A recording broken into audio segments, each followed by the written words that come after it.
Hello दोस्तों, नमस्कार। मेरे YouTube चैनल में आप लोगों का स्वागत है। चलिए आज तुलनात्मक राजनीति से स्टार्ट करते हैं।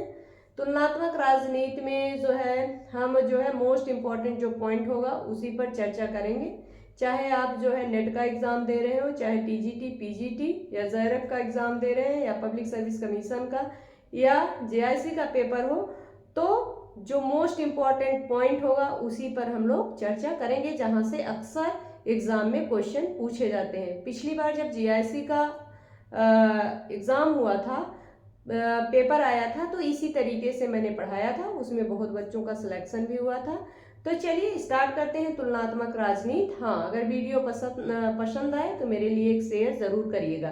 तो चलिए स्टार्ट करते हैं तुलनात्मक राजनीति। आज तुलनात्मक राजनीति में हम देखते हैं कि हमने क्या रखा है आप लोगों के लिए। तो चलिए देखते हैं पहला पॉइंट क्या है? आधुनिक विचार। ध्यान दीजिएगा, आधुनिक विचार जिसने जनतंत्र को बृहद एवं संश्लिष्ट समाजों हेतु व्यवहार्य बनाया, उसे क्या कहते हैं? उसे क्या कहते हैं? एक बार ध्यान से सुनिएगा। आधुनिक विचार जिसने जनतंत्र को बृहद एवं संश्लिष्ट समाजों हेतु व्यवहार्य बनाया, उसे क्या कहेंगे? उसे क्या कहते हैं? संघवाद। उसे क्या कहेंगे? संघवाद कहते हैं। एक बार फिर से रिपीट करते हैं। आधुनिक विचार जिसने जनतंत्र को बृहद एवं संश्लिष्ट समाजों हेतु व्यवहार्य बनाया। मान लीजिए क्वेश्चन आ गया, व्यवहार बनाया, उसे क्या कहते हैं? उसे क्या कहेंगे? संघवाद कहेंगे। चलिए संघवाद का मतलब समझते हैं। संघवाद किसे कहते हैं? संघवाद किसे कहते हैं? क्वेश्चन क्या है?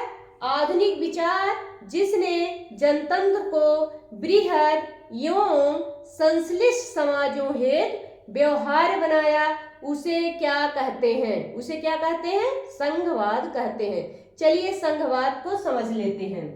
संघवादी व्यवस्था क्या समझते हैं? संघवादी व्यवस्था को हम लोग समझते हैं। संघवाद किसे कहते हैं? संघवादी व्यवस्था ने शक्तियों के केंद्रीकरण के स्वरूप को नष्ट कर दिया। केंद्रीकरण का स्वरूप क्या होता है? केंद्रीकरण का स्वरूप होगा कोई भी शक्ति किसी एक चीज में समाहित होना। कोई भी शक्ति किसी एक व्यक्ति या किसी एक राज्य में समाहित होना, इसे क्या कहेंगे? केंद्रीयकरण। किसी एक व्यक्ति में सारी शक्ति को समाहित कर दिया जाए, उसी को क्या बोलेंगे? केंद्रीयकरण। ठीक है, आप लोग समझ गए होंगे। केंद्रीयकरण को किसने तोड़ दिया? संघवादी व्यवस्था ने तोड़ दिया। संघवादी व्यवस्था ने शक्तियों के केंद्रीयकरण के स्वरूप को क्या कर दिया? नष्ट कर दिया। क्या कर दिया? नष्ट कर दिया। मतलब उसकी शक्तियों को संघवाद ने विभाजित कर दिया। आप लोग समझ गए होंगे। आगे देखते हैं। संघवादी व्यवस्था में शक्ति का विभाजन होता है। संघवादी व्यवस्था में क्या होता है? शक्तियों का विभाजन होता है। शक्तियां कई इकाइयों में बांट दी जाती हैं। किसमें? संघवादी व्यवस्था में शक्तियों को कई इकाइयों में बांट दिया जाता है। मतलब शक्तियों का विभाजन कर दिया जाता है। वह किसी एक व्यक्ति या किसी एक चीज में पूरी शक्ति समाहित नहीं होती है। शायद आप लोग समझ गए होंगे। शक्ति का विभाजन होता है तथा प्रशासन तथा अन्य गतिविधियों को एक जगह केंद्रित नहीं होने दिया जाता है। एक जगह केंद्रित नहीं होने दिया जाता है, बल्कि शक्तियों को क्या कर दिया जाता है? विभाजित कर दिया जाता है या बांट दिया जाता है। आप लोग समझ गए होंगे। आगे बढ़ते हैं। शासन प्रणालियों के संदर्भ में संघीय व्यवस्था को विकेंद्रीयकरण का उपयुक्त साधन माना जाता है। शासन प्रणालियों के संदर्भ में संघीय व्यवस्था को, ध्यान से सुनिएगा आप लोग, संघीय व्यवस्था को विकेंद्रीयकरण का, विकेंद्रीकरण मीन्स क्या हुआ? जो विकेंद्रीकरण वह व्यवस्था होती है जिसमें शक्तियां कई इकाइयों में बटी हों। केंद्रीयकरण मीन्स क्या होगा, शक्तियां किसी, जैसे यह पेन है तो लिखने की सारी शक्ति किसमें है, इस पेन में है, तो यह क्या हो गया, केंद्रीयकरण हो गया। लेकिन यही लिखने की शक्ति जो है कई चीजों में बट जाए, जो बटा हुआ होगा उसे क्या कहेंगे, विकेंद्रीयकरण।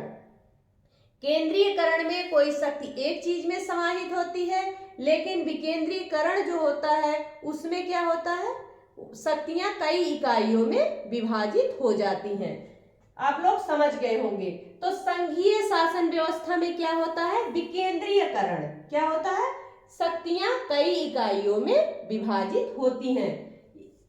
किसका उपयुक्त साधन है, संघीय व्यवस्था का उपयुक्त साधन क्या है, विकेंद्रीयकरण है।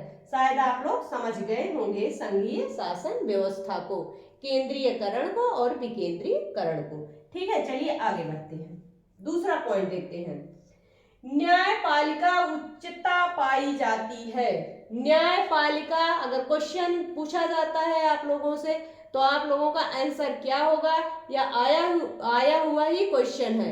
न्यायपालिका उच्चता पाई जाती है। न्यायपालिका की उच्चता सबसे ज्यादा कहाँ पाई जाती है, किस देश में पाई जाती है। न्यायपालिका की उच्चता सबसे अधिक किस देश में पाई जाती है, क्वेश्चन है। तो किस देश में पाई जाती है, यूएसए में पाई जाती है। किसमें, यूएसए, संयुक्त राज्य अमेरिका, यूएसए में पाई जाती है। कहाँ पाई जाती है, संयुक्त राज्य अमेरिका में न्यायपालिका की उच्चता पाई जाती है। चलिए समझते हैं न्यायपालिका की उच्चता कैसे पाई जाती है, कहाँ, संयुक्त राज्य अमेरिका में। कानून की प्रामाणिकता के प्रश्न पर अमेरिकी कांग्रेस की तुलना में न्यायपालिका उच्चता स्वीकार की गई है। कांग्रेस से ज्यादा, कांग्रेस क्या है, वहां की द्विसदनी व्यवस्था है। क्या है, द्विसदनी। कांग्रेस की तुलना में, एक मिनट बेटा, नहीं को लगाया,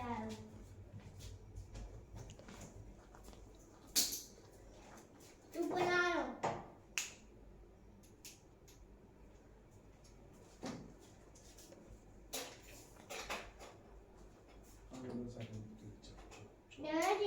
मम्मी पढ़ाई नहीं करा, चलो चलो, हाँ चलो चलो, अब सीखी खेल रहे थे ना, अचानक कहाँ से इसको लेने चले, साइकिल, अरे अभी चलो, अभी मम्मी भी पढ़ाई नहीं करा।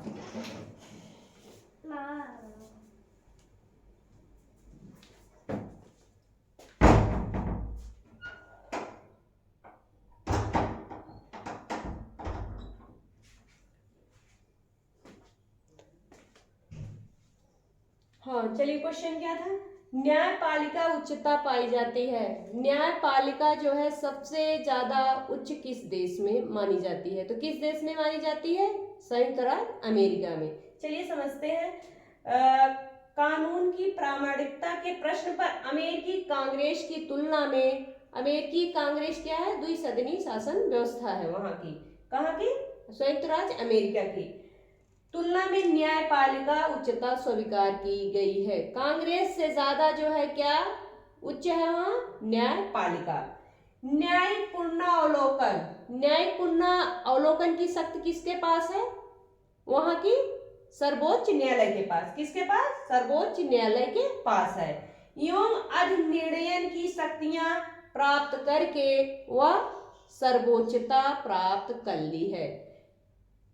किसको, कौन सर्वोच्चता प्राप्त कर लिया है, संयुक्त राज्य अमेरिका की जो क्या है, उच्च न्यायालय।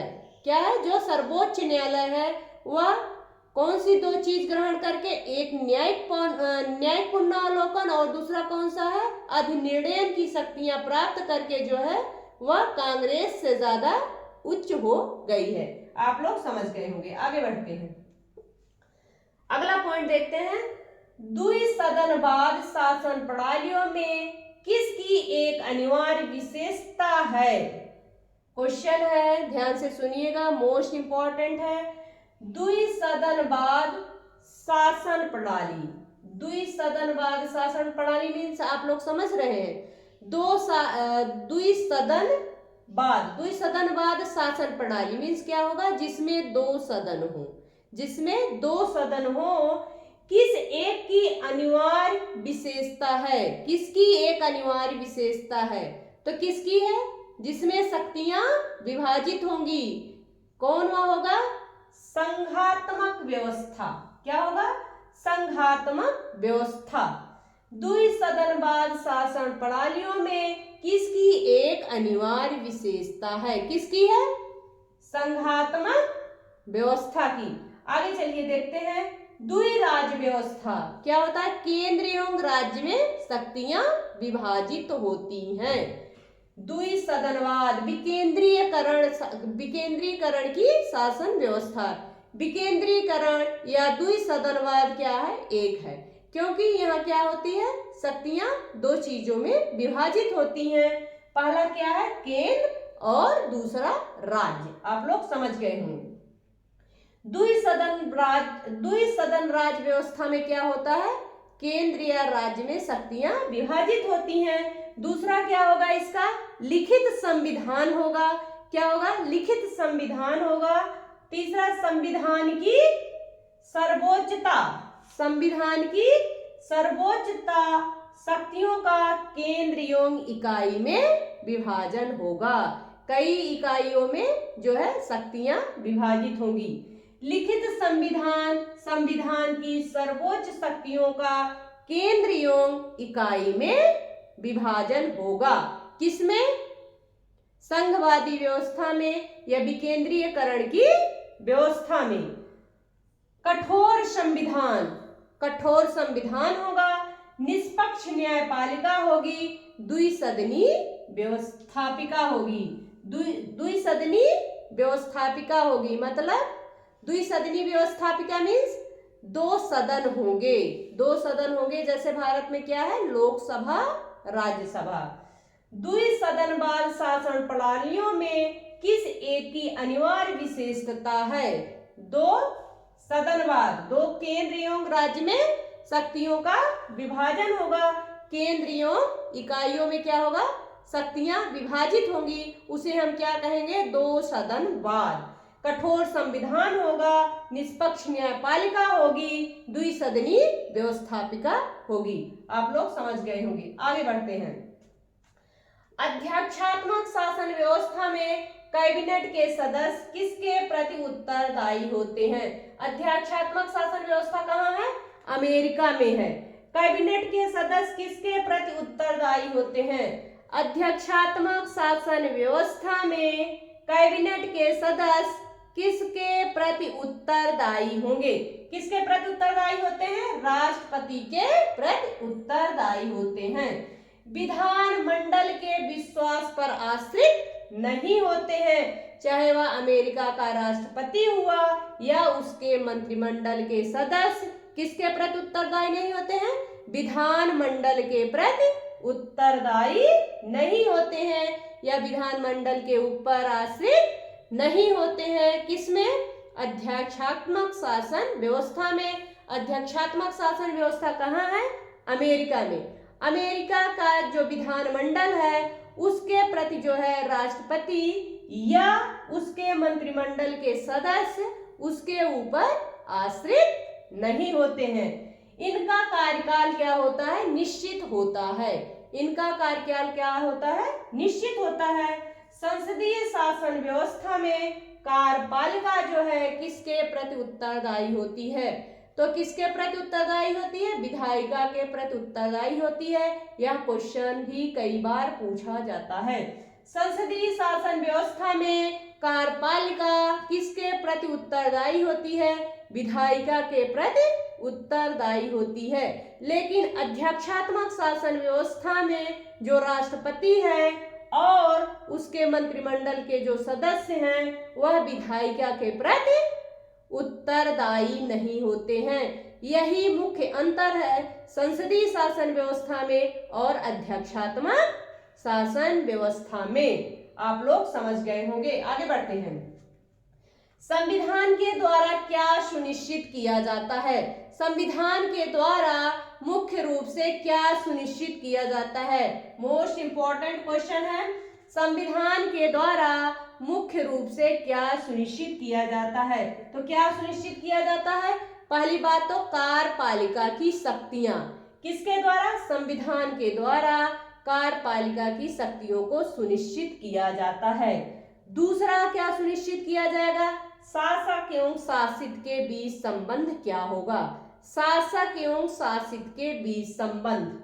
तीसरा क्या होगा? सरकार की विभिन्न संस्थाओं के बीच संबंध एवं उनकी संरचना एवं संगठन। एक बार फिर से देखते हैं, संविधान के द्वारा क्या सुनिश्चित किया जाता है? संविधान के द्वारा जो है कार्यपालिका की शक्तियां, शासक एवं शासितों के बीच संबंध, सरकार की विभिन्न संस्थाओं के बीच संबंध, उनकी संरचना एवं संगठन।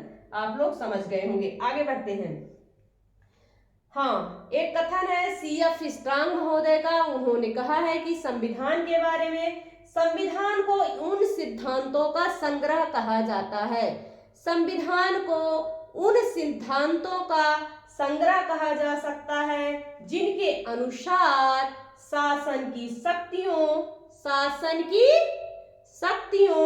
शासितों के अधिकार तथा दोनों के बीच संबंध समायोजित होता है। यह कथन किसका है? यह कथन है CF स्ट्रांग महोदय का। एक बार फिर से रिपीट कर देते हैं। CF स्ट्रांग महोदय ने कहा कि संविधान को उन सिद्धांतों का संग्रह कहा जा सकता है जिनके अनुसार शासन की शक्तियों, शासितों के अधिकार तथा दोनों के बीच संबंध समायोजित होता है। यह कथन किसका है?